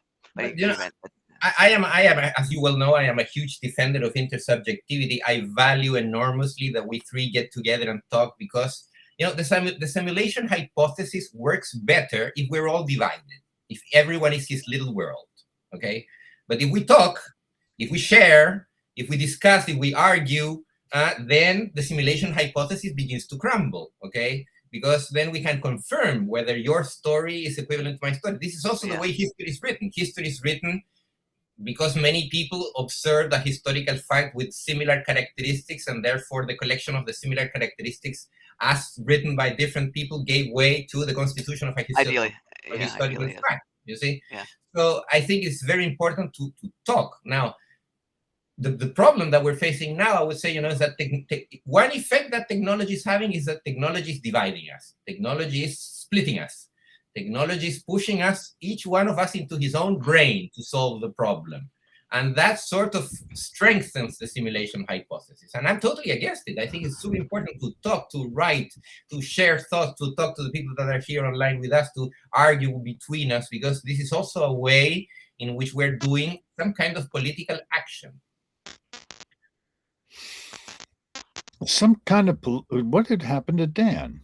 Sorry, guys, I had to get a charger. The simulation hypothesis convinced him to go away. So you're reading about Diogenes. I just zapped away. He disappears. I had to get a charger for my computer so I didn't die like last time where I lost all of it. I don't want it to die. Yeah. My other not counter argument, my other criticism to the simulation hypothesis is that the whole Bostrom thing is based on this idea of a supercomputing power that creates the simulation. Yes. Right. And my question about it is, why do we need all this computing power when if it is the case that we have telepathy, then we're already connected with each other. Not only do we solve the problem of not being alone, we already can talk to each other whenever we want, and we don't need all this computing power to provide us all the possibilities. Why has artificial intelligence become this sort of interface? Like we need to go through artificial intelligence to talk to each other. I disagree. I don't think it's necessary. I mean, we can use Substack, and we can use microphones, and we can use some technological devices to connect to each other, particularly if we're not on the same city. But we can also attempt to connect with each other without any technological device, and therefore the simulation hypothesis has this, this here's an experiment being laid out. It is very, let's say, computer-centric, obviously, as is a society today. So yeah, and that's only one way of looking at how things evolve in the future, for sure. But I don't want to miss this. I think Bruno's providing us with a schematic for an experiment we can do where we can actually use telepathy. Was like, am I on to you? Yes. Bruno and I talk all the time. We can stop talking here. We can start talking telepathically. Then we can report out next week on the results. Yes, let's do it. Trying to send signals into my brain. I am constantly doing this experiment with you too, particularly because of the time change, because when you guys write to me at 4 or 5 o'clock, and to me it's 2 a.m. or 3 a.m. Yes. So I am constantly getting WhatsApps from you at 3 a.m. in the morning, from both of you, okay? I figured. And it's very funny because you wake me up from my dream, and I have to connect with whatever you are. And obviously, you both write to me very complicated stuff, the things that came to your mind that you want to talk about. And I find it very funny, that at times, as you have noticed, I reply to you as if I was awake, as if I was I having feel dinner. Like, oh, hi, it's 3 a.m. Let's talk about the Bostrom and the simulation hypothesis. Yeah, right. So I do think about that occasionally. You guys are forcing me into telepathy, even if I don't want to. I have to be connected to you while I'm sleeping. You're provoking sleep deprivation, but telepathy development. Yes, I hear. I see. I need to think about that more. So I do want to say you're right. I think you're right. I think the simulation hypothesis is a very poor. It is not an accurate description of the universe and ourselves within it. I do not believe for a moment. I talked about it's too good to be true from a hypothesis perspective, because it can explain anything. You can explain absolutely the way anything works, or anything why it's the way it is by an appeal to it, which makes it to me way too. And that, of course, most religions you can do the same thing. Or most gods, at least. If you could always say, well, God wanted it that way, and I am nervous, and I don't typically believe hypotheses, or I don't think that they have a lot of strength if they have that kind of where they can explain anything, and this one can. And so so it's to me that's grounds for rejection of it as being accurate right there, without significant evidence in favor of it, which there is none, no experimental evidence at least. So to me, it's a very low, not inaccurate, but I still think it's fascinating to think about. I love talking about it. I think it's a provocative hypothesis, because it cannot be proven wrong. But what I don't like about this hypothesis is that this hypothesis pushes us into apolitical activity. It pushes us into not doing anything. It pushes us into saying, well, everything is done for, everything is programmed. It's all a simulation, so there's no point in trying to change things. And this is what I find a little bit dangerous about this hypothesis, but at the same time provocative, because it makes me think, okay, if this is a simulation, then let's break it, let's crack it. Let's get out of it. If it's a trap, let's get out. With it. That's the other way to think about it. Wrench. Try to get out of it, and I agree. And that's why I wrote this article about traps. If you know you're in a trap, I think it motivates you to want to get out, and you're going to try things that you can try to get out of it. So if we are in a trap of a simulation, then I'm all for busting out. I mean, the broader problem of suicide is brought to mind here, because people do try to escape the trap by killing themselves, and it's a damn shame that we don't appreciate always the extreme unlikelihood of us existing at all. And you get to exist and then you take yourself out. I've thought of it. I mean, I think we all have. Many at a time in the world that was considered a thing to do. I don't know if you guys remember. You don't remember. You obviously weren't alive, but there was a period of time in history where suicide was considered a thing to do. Like it was cool to commit suicide, if you will. Goethe. I mean, that book by Goethe, set off a lot of people doing copycat suicides all over Europe. It can be a poetic act on its own, and it can provide meaning. And I've had I like that you touched this subject, because we can introduce a little bit the next subject for the next podcast. But Yeah. I've had in the last month, I've had 3 friends that have committed suicide, and of course, Wow. it's a lot, and Yeah, it it has is. very different people also from different places and for different reasons and different ages. But all the 3 stories have been very dramatic, and of course, it has pushed me to a reflection about why does it happen? What happened with these people? Were they too alone? Was I not there when I should have been there, or did they really think that this was the way out? And the way out of what? The simulation became overburdening. I thought Yeah. that because you can always be red pilled inside the simulation, you can enjoy it, but it seems that the simulation, for some reason, when we feel that we are trapped, we immediately think that it is not joyful, that we actually have to come out of the trap, and that is a very interesting instinct of us. It's a very interesting and potent animal instinct. We fight for our freedom. We want to ensure our freedom. It is one of the major characteristics of you Americans. You talk about it all the Freedom time. 250, baby. Yeah. Well, yeah. A lot of talk. Yeah. Yeah. We just had a Grand Prix here last weekend, by the way. Freedom 250 Grand Prix. Nice. I didn't see it. Did you all see it? I did not know. Yes, I did. You did see it. How can you avoid it? But I avoided it just fine. I live here. Lynn and I went up north. We went up to Rockville. I study too many things, and I am an obsessive collector of useless trivia. So I was That's right. actually working too during the race, I think. But yeah, it is kind of useless to run around the tracks and burn all this fuel. It's just like, why are we doing that? But Be number one, like you said, Hal. You want to be number one?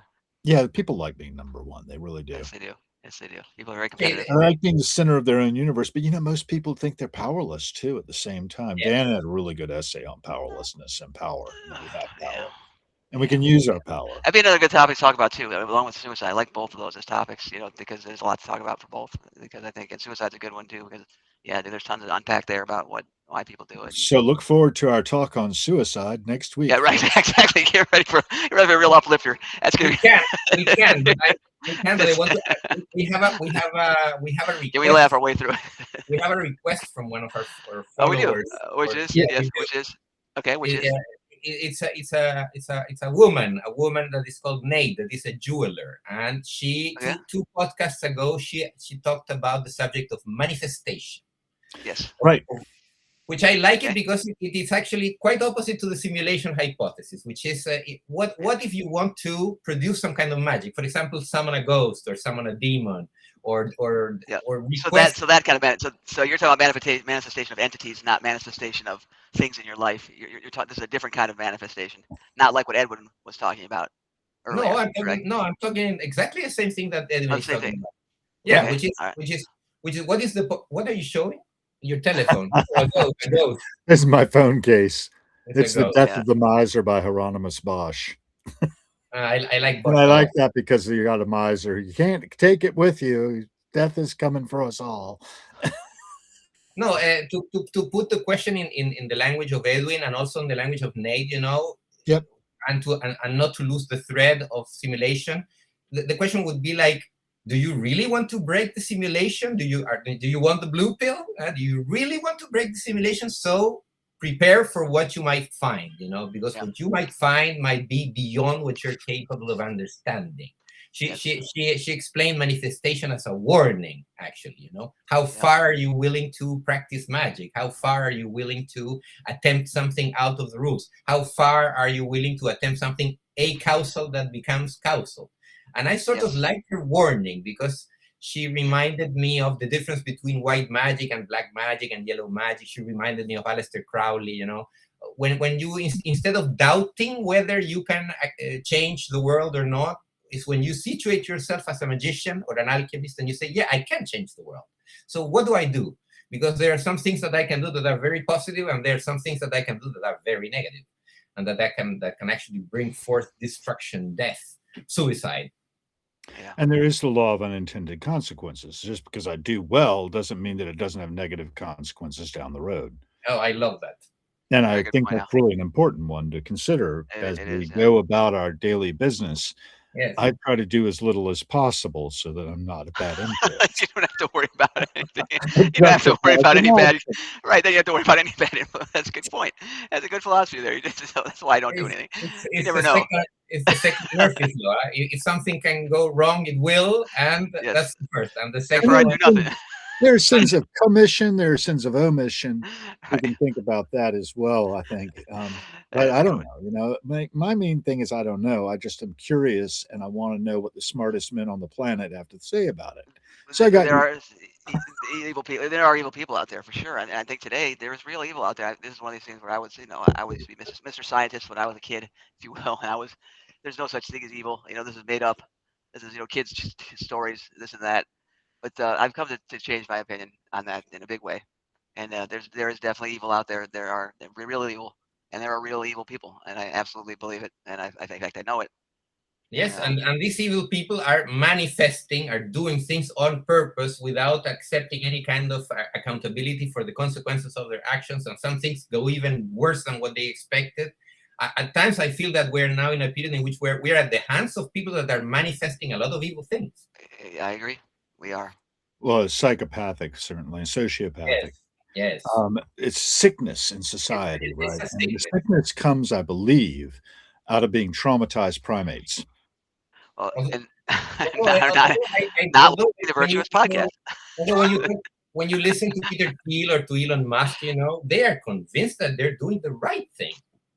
And you're actually right. Absolutely. They are, and they are, They are and they're very also much convinced of it, and they make and, convincing arguments sometimes too to some people. but And you hear them saying things like Elon Musk has said we're summoning the demon. He said that, he said those exact words 10 years ago or whatever, 15 years ago in a talk, and he uses words like that a lot about demons, demonology. We're summoning demons. They call things demon. They name things after demons, after ancient Babylonian well, gods yeah, that and of there's evil. psychologists So believe very the whole strongly in thing the is demonic possession. So, it's just Implications. so what does that mean? That they are black magicians and we need white I magicians? I don't know what it means, but it's scary to me. I mean, it's not a good thing, whatever it means. It's not, and because they have a lot of power, these people that are saying things like this in a serious fashion, and so that scares me in And many they're ways. listened to by a lot of people, And they are, and as many people opposed to the don't find it viewers of the scary. Virtuous Podcast, who are few. That's right. That's always the way it is, isn't it? You can get the real truth here, folks. That's That's of what course you we're can. after. Of course you can. I, No I, demons I allowed. I'm not For hell. laughing. what worries me is this powerlessness argument, so well written by Hannah Arendt, which is this feeling, that Reality. power is always evil. There's no good Yeah. power. Huh? It is. Isn't And that there's weird? power Yeah. is evil, and therefore Yes. people that are good are powerless, and people that are Yeah. bad are powerful. I am not convinced by that, I agree. That's not always the case. You're but right. but I tend but I tend to feel that it is like that. Yes, it sure does seem that way. Right Well, now, it sure feels like that way. It we feels that way. certainly have corporatism in action, as Bruno and I were talking about solo the other day. It Yeah. was it's But it's like, galling to me in some ways that I'm a participant in it all. yeah. And I see myself as being largely responsible for the world that has been manifested since I arrived. But that's pretty maniacal, Yeah. megalomaniacal of me Megalomaniacal. to say that. However, one can take these perspectives, and then when one does take this perspective that you are responsible, maybe we can try to do better collectively. That's my idea, and hopefully it's inspiring to others who are listening to us, and they'll Yeah. jump in and get involved. I see some people joining who I've seen before. Paul Kay, Aaron Gaffney's here now. Sam is here, and if anybody has any last So questions, I think we're about to wrap I, up, right, I guys? just want to say my Almost question. This is a 90 great minutes. point you make, Bruno. You made a very good point about power and evil, and I was having a conversation with another a friend on Substack actually about this, and talking about rich people and why are there no good. Where's the Batmans of the world? Where's the Bruce Waynes, Yeah. the ultra rich like do-gooders? It's like you don't see them. Now maybe they're out there, but you don't see them. You think to yourself, oh, Bill Gates and the Gates Foundation, but my understanding of Gates is he's not. None of these guys are like really great people. You don't hear like Yeah. this guy's just a fantastic person. Everybody loves him, and he's always doing good. And you'd never hear that. So why is that the case? That the ultra rich are never good do-gooders, right? Or, they're always do-evilers. So, That's a great topic. and why? Yeah, it's a great time. Why is that the case? Is that the only way to get money? Is to be a dick? I mean, I don't get it. And Dick is being, and Dick is being generous. I mean, Right. I mean, that's very generous, extremely generous. Right. That's like the best case. they're The best case. genocidal. They're Right. genocidal. Or right. Like the more shitty you are, the more money you get. So why? What the fuck? What is the deal? It doesn't speak very highly of money, if that's the case, right? I mean, what makes you think money really sucks is a bringer of value, right? A holder of value. If the people that have the most of it are the worst people, why should money be the thing people want? Right? It's like completely antithetical. So, but people want money, of course, more than anything. But anyway, Is there a way to have power without money? and also, yeah, right. Is there? If there is, sort of. I mean, sort of, but Well, in today's let's world, take a look at Gandhi, for instance. I'm not yeah, sure you what can his have. net worth was. Right. Well, that's a good point. There are exceptions, but in most cases, it's His hard. net It's worth hard. might have been very high, mind you. I don't know. Yeah. Who knows? I don't know either. I I don't know think I either. will look it up and see if Yeah. we can figure it out. Yeah. So Gandhi springs to mind in his little, homespun going to the Yeah. March to the Sea. I've got a little statue of him down here, Yeah. and that such a man even But I mean, existed. of course, historically Russia. there had like Jesus did not have the money, right? Of course, your historical If he prophets and was historically disciples. existent, we could go Yes, into that too. Maybe yeah, he didn't actually exist. many of these historical figures that were poor, or that were very, very influential. So I don't know. And it used to be being moneyless or poor was as virtue, and now that's sort of a cynical view. And that's why how the rich people make poor people think it's okay. Well, it's virtuous to be poor. It's it's a good thing, Well, that certainly, kind of thing. Christopher Hitchens thought that Mother Teresa had deliberately kept people poor in her Little Sisters of the Poor, Yeah. and Wow. had some interesting things to say about Mother Teresa. I am not sure. I have Yeah. my suspicions, but I do believe I'd like to have money. I think I'd be just darling at being able. Everybody would, but it's just like it's like almost like a relationship, just like one of my That was hypotheses. Dorothy Parker, by the way. Direct relationship between shittiness and money, like people's shittiness and how much money they have. It's just like you can graph it, and it would be like a straight line. Well, of course, Dolly Parton had a lot of money too, and did some good things with it. Yeah. Apparently, so Yeah. we can look at that That's example. true too. And who else? I don't know how. Many rich people had done really Curry good things, was. of course. Tons have, The, of the, course. the only I mean, it's good that you touch Dolly, yeah, because what I find, this is a tendency that, in my point of view, 20 years ago it wasn't like it is today, which is a bad person is more believable than a good person. And when you find a good person, immediately everyone begins criticizing him or her because of the bad Yeah. things that she's done. So even the good ones, we turn them evil. And you get a lot of gossip about, it's like, Yeah. if there's Well, I'm anyone thinking if that there's of him. anyone evil, well, if there's anyone evil, let's follow him. And if there's anyone bad, anyone good, let's talk bad about him, because he Until it can't become be evil. good. There's Yeah. no good people. In the Yeah. case of Yeah. Dolly Parton, for example, less than 12 hours after she died, immediately there was this Substack debate about the fact that she donated $1 million for the creation of the Moderna vaccine, and therefore she was to be blamed for the anti-vaxxers suddenly took over the subject about Dolly Parton and began missed that. criticizing. I didn't know that. Wow, that's I'm crazy. really glad I missed it. But it That's depends on your crazy. reality tunnel, right? What you get exposed to as well. You got to be really careful what you consume. But here's the thing about Dolly Parton. I also don't You like. gotta be, especially, I mean, you can't control what you consume. The point that I'm making is, why is it so easy to criticize the good but follow the bad? This is what I can't understand. Yeah, I that's think true. you want Why to are take the bad people more down. believable? Yeah, you do find, It's and a also tallest daisy gets cut off, kind of thing. and then So you don't want to be too good by Thursday, they say. I think there's a jealousy component too when it comes to money, where people who don't have it are inherently perhaps jealous of those who do, and so to cut Yeah, we down, have to watch out for you want those. to cut down. Yeah, you want to cut down people that you think are your betters, if you will. Well, So, certainly I like to be. I'm sitting. I quite often get questions about my watch when I'm at work you do. Okay. because What is your watch there? I'm wearing a Breitling Transocean chronograph So that is I that an got in expensive watch? raffle. Very Is that an posh. expensive? For Is that an people expensive watch? who really understand this, yeah, it is. People who Okay. really understand watches, they home in on it and they're like, "Okay, what's the deal here? You're working here, but you're wearing this fancy watch. What's up with that?" I tell them And the what it? truth. It's And it fake. sets them at minds at ease a little bit that I'm not some ultra rich asshole. I see. So what is the truth? So what is the story about? What is the story behind the watch?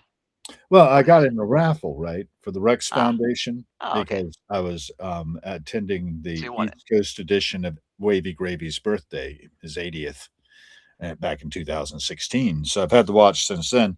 when I won the raffle. And I never buy a watch like this. It costs as much as a damn car. Does it really? Wow. Yeah, Wow. So you want to? it's That's a nice crazy. raffle.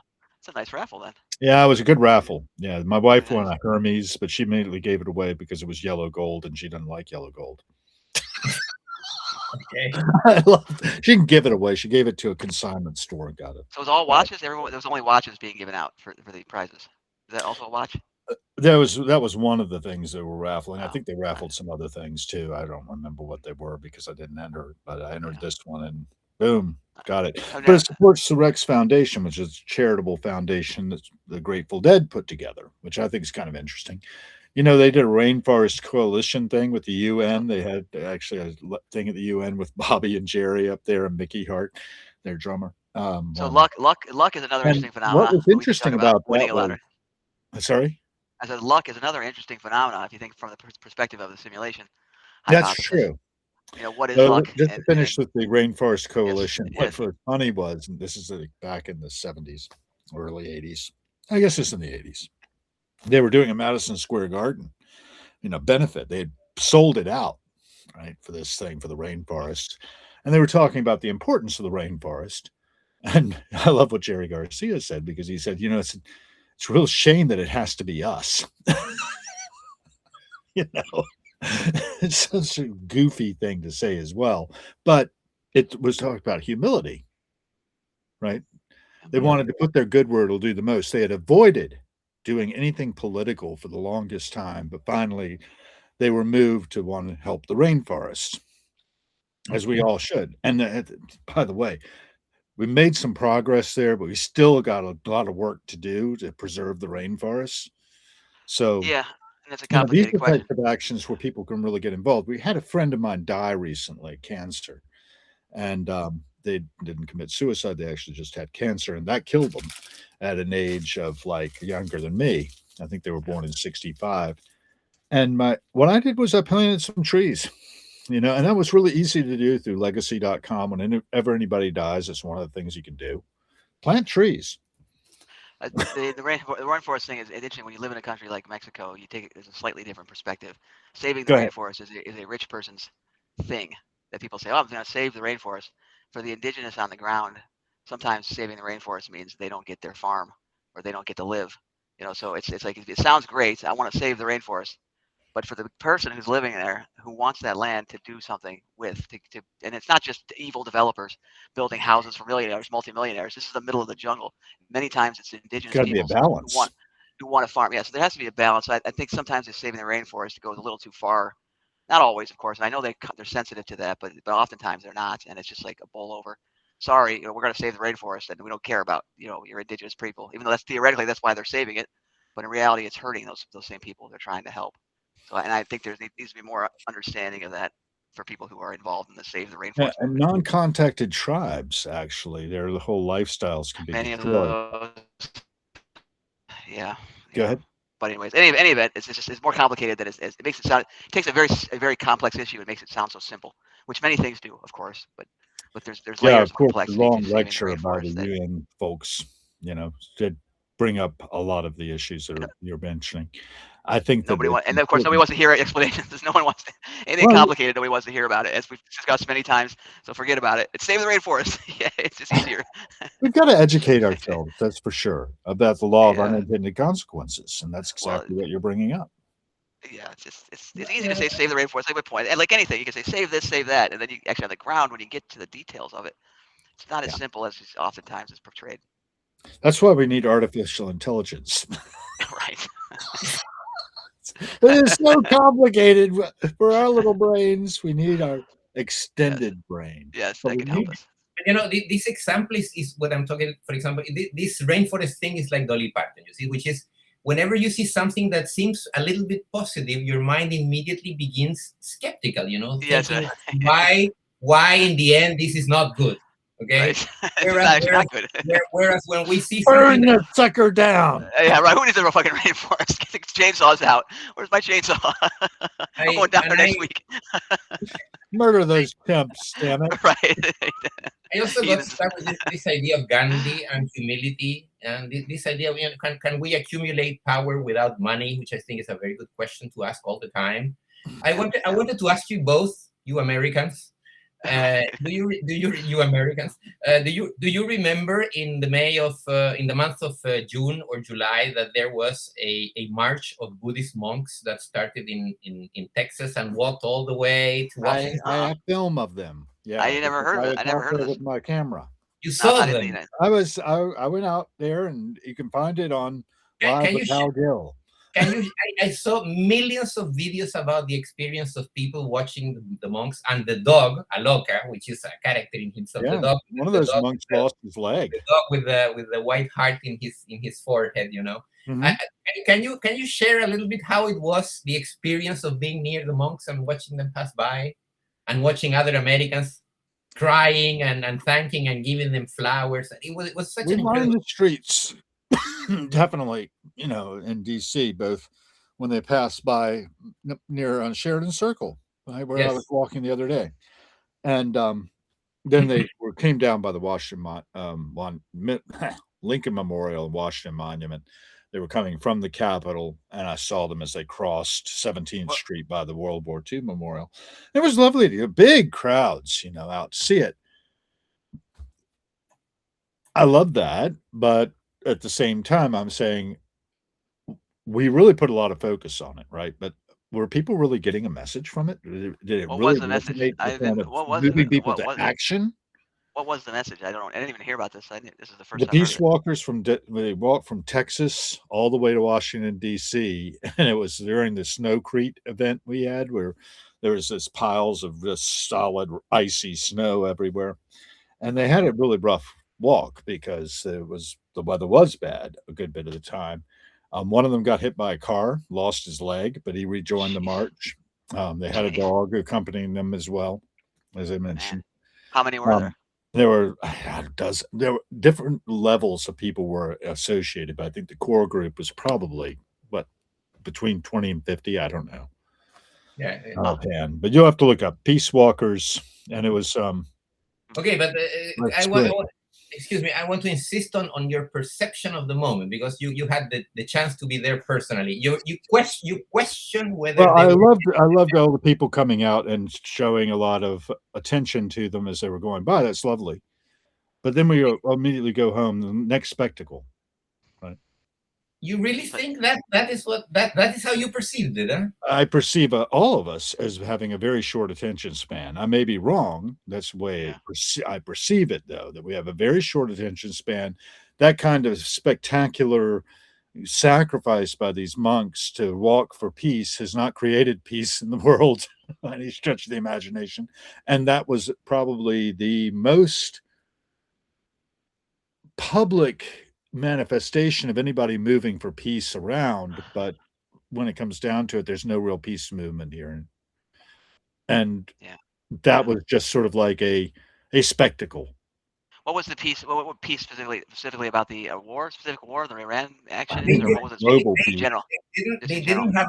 They didn't have a political message, but they gave speeches on every town, Mhm. and their speech was profoundly Buddhist, and they were Right. basically saying, "Look, you have to start every day in the most peaceful manner. So the first thing you have to do every day is wake up, fix your bed, and say, 'Today is going to be my peaceful day.'" And he repeated this message endlessly, and that was all the message, Dana. It was not more than that. He actually said, "I don't have a political message. I don't want you to push you left or right. All I want to tell you is that the change, if we want a better change, if we want a change for the world, the change starts within us. And we have to start the day in the best way possible." And I Okay. think just about everybody agrees with that. However, I think that as far as whether we all practice it, that's another matter. I don't know. My instance is that we are fat and happy. We are distracted by our entertainment industries. We are, in general, living that bread and circuses moment that ancient Rome was living in as it was crumbling. Says it Okay, was but about finding peace within yourself to spread it worldwide. Is what Edwin says, and I okay, think Edwin pretty much nailed I it. saw many interviews of people that were attending the talks, or that were standing on the road giving them flowers, and there were a lot of testimonials. Okay, Yeah. and I saw many of them. I was very interested in the case. I thought, to me, it has been politically the most important action in the year in the United States. This is my point of view. More important than everything that has been done in the Congress, in the Senate, and whatever, you know. And what I found beautiful is that the majority of the Americans that would give a testimonial, they would say, I had something contained in me. I had an emotion that I couldn't release, that I couldn't get out. I had a sadness. I had a negative feeling. I had a terrible mood. And these monks passed by, and finally I could release it. I could let it go. And now I can think more positive. And I saw this many times from many Americans. And in my point of view, this is not very typical of the American temperament, you know, to be so emotional and to be so releasing, you know, about something that is contained. Like many of them the said, emotional release may be true, but it's brief. Monks gave me a permission. That's what many people said. The monks have given me a permission that I didn't know I had. Yeah, and maybe I can see where hell's coming from. That's fine, but the question is, what then? What then? What? And Then for what? most people, it's Yeah. right back to the Then same old. I had my release. Great, thanks. You know, now I mean, back to TV, back to watching TV. It's like going to a festival. You get a lot of love and good vibes in the festival. I was just watching a thing about festivals, starting with the 1954 Newport Jazz Festival, I believe. Anyhow, this documentary was about the vibe that is created in these things and how it's really good for us as human beings to go to festivals and be one with everybody else, and you know, to have that peak experience. And I guess that comes into my Colin Wilson stuff, the peak experience the outsider is looking for, right? And how we are all constantly looking for a lived experience and feeling that richness of being inside, that could open up from watching the peace walkers go by. Yes, I think that does happen. Keeping it open, that's the hard part. It needs to practice the discipline of continuing to be a peace walker, so to speak. I don't really call myself a peace walker. I think it would be kind of like pretentious, but I do film the passing show consistently. And it's very similar, right? It's my walk alone while narrating what I'm seeing, or, you know, in your case, Bruno, you were with me on the walk for a good bit as we went by that Chilean ambassador's monument, you know, where he was blown up on Sheridan Circle. One terrorist attack in Washington, D.C., I think you put it. What year was that? What year was that attack? I missed that 71, part I of the think. Wasn't it 71, Bruno? I think it was. September 21st, 1976. 76. Okay, sorry. I was 5 years off. Well, We are almost at the 2-hour mark, and my wife wants to take her out at 2 a.m. I actually gotta go. I didn't realize we're that far over. Gee whiz, holy cow! Yeah, I gotta go too, guys. But so we'll catch up next time. Okay, so manifestation, and let's talk next Thursday, okay? And suicide. Don't forget suicide. I don't know if we can do both. It will be there. Don't worry. Pick one. All right, guys. And thanks everybody that joined in. And yeah, hopefully see you next week, same time. Goodbye, everyone. Hopefully. Later. As long as the simulation's running. Yeah, that's right. All right, see ya.